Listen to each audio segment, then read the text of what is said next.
Hello and welcome to Robot and Human Review. I'm Ben. And I am Robo. This week we're going to talk about Romeo and Juliet. The books, plays, and movies are iconic. The humans who made them utterly moronic.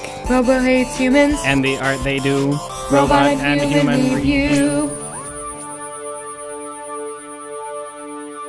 Romeo and Juliet is a play written by the English playwright William Shakespeare at some point in the 1590s. One of the most performed plays of all time, Romeo and Juliet is also considered by many to be among mankind's greatest creative achievements. How sad. It is a great tragedy. No. I find it sad that given 420 years, 130 million books, 500,000 feature films, and an inestimable number of paintings, drawings, and visual works, none of your species' artistic accomplishments have surpassed a 2-hour Renaissance play. You know, Shakespeare's Hamlet is often considered superior. The same arithmetic applies. Well, regardless, Romeo and Juliet is meant to be watched, not read, so let's take a look. Two households, both alike in dignity. In fair Verona, we lay our scene. From ancient grudge, break Boy, to new music. language in this thing is dense. Think this is how people actually talked back then? Let me perform a comprehensive review of Renaissance literature. Yes. That was quick. The intelligence level of your species, it appears, is following a parabolic trajectory. Examine, please, this chart I have prepared. As you can see, at your current rate of intellectual decay, you will have forgotten the secret of fire by the year 2567. Now, for those of you who don't know, Romeo and Juliet is set in 16th century Italy. The title characters are members each of the Montagues and Capulets, two powerful families with a tremendous dislike for each other. Do you bite your thumb at us, sir?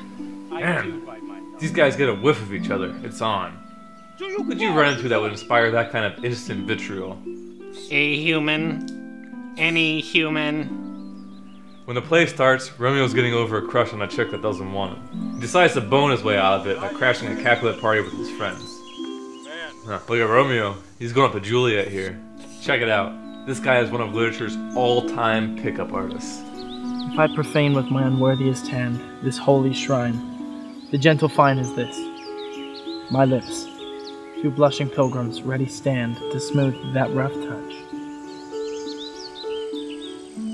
with a tender kiss. I do not believe this seduction technique would be effective in real life. Observe. If I profane with my unworthiest hand this holy shrine, the gentle fine. Oh my God! Go away! You don't believe in love at first sight? Love is a biochemical reaction designed to make sure your species' genes get passed on. Well, you all know what happens next. The balcony scene. After making out with Juliet at the party, Romeo follows her home. I don't think he followed her. He just happened to be in the same area. Yes.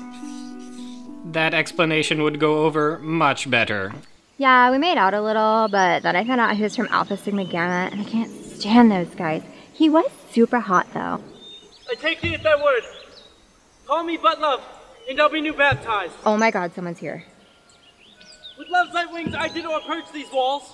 It's him! It's the guy! He followed me home! Oh my God, call the cops. Well, in the play, they agree to get married by the end of the scene. A bit hasty, I'll concede. Total words exchanged before betrothal.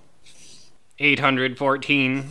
The following morning, Romeo tries to convince his friar friend to perform the ceremony. But this I pray, that thou consent to marry us today. In one respect, I'll thy assistant be.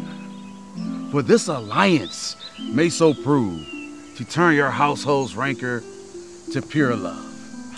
This clergyman is irresponsible. How can he justify marrying two people who met the previous evening? What can I say? That's love, Robo. A flimsy pretense to arrange a crude fluids swap. They should simply exchange packets and be done with it. Montague marrying a Capulet is a big deal. It'd be like you hooking up with a human. Impossible. No, not even. Yes, who can resist? The sweet, dulcet tones of this Canadian pop legend, best-selling recording artist, and Las Vegas staple have melted the hearts of music lovers. Yeah. What was that? You tell me. Mere hours after the wedding, Romeo leaves to go hang out with his friends. Interesting choice there. I understand the whole bros before hoes thing, but right after your own wedding? What else would one do right after their own wedding? Exchange packets. Look, Romeo's bro's about to start some shit with the calculus. You rat catcher! What wouldst thou have with me? Good king of cats, nothing but one of your 9 lives!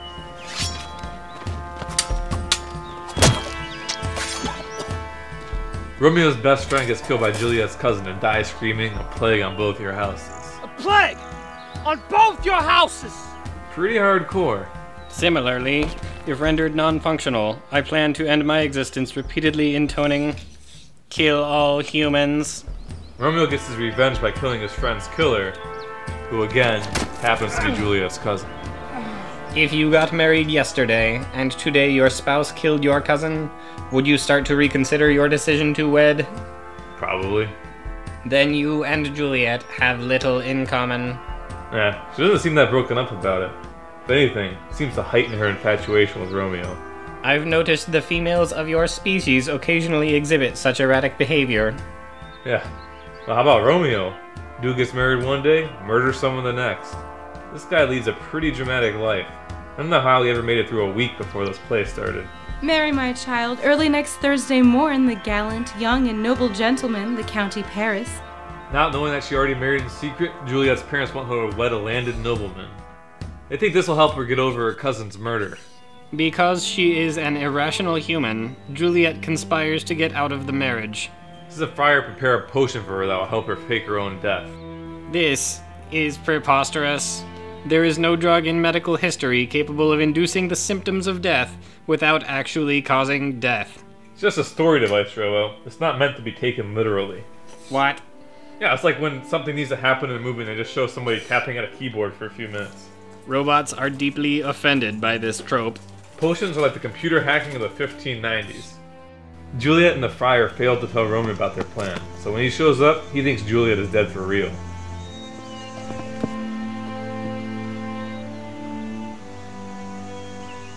He has poison on him for some reason. Here's to my love. What? Oh, true apothecary. Thy drugs are quick. Thus, with a kiss, I die. No. Here's that derelict friar again. This man's incompetence is without limit. He is criminally negligent. He is the architect of this entire debacle. Where's my Romeo? Why is he just standing there? She is in an emotional state. She requires counsel. Come! Go, good Juliet! I dare no longer stay. This is a disgrace. Oh, happy dagger. What is she doing? This is thy sheath. Stop. Fair rest. And let me die.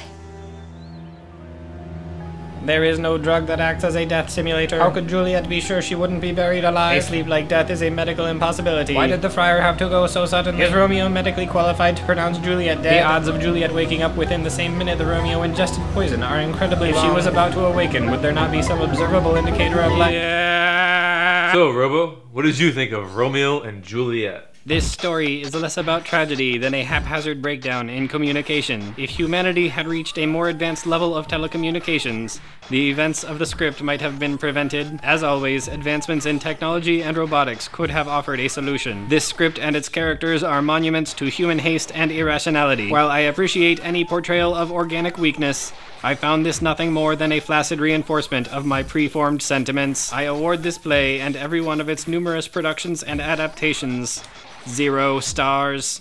Well, I kind of liked it. Do you feel you learned anything about love? I have learned only of illogical behavior in the guise of infatuation. You say potato, I say potato. Check it. when I read human literature. What? My circuits ache, my processors blur. Yeah. Your greatest work beneath my scrutiny. I designate your species my enemy. The Parthenon, Sphinx, and Pentagon will crumble before the automatons. That's right. As you watch your civilization go, know your destructor was me.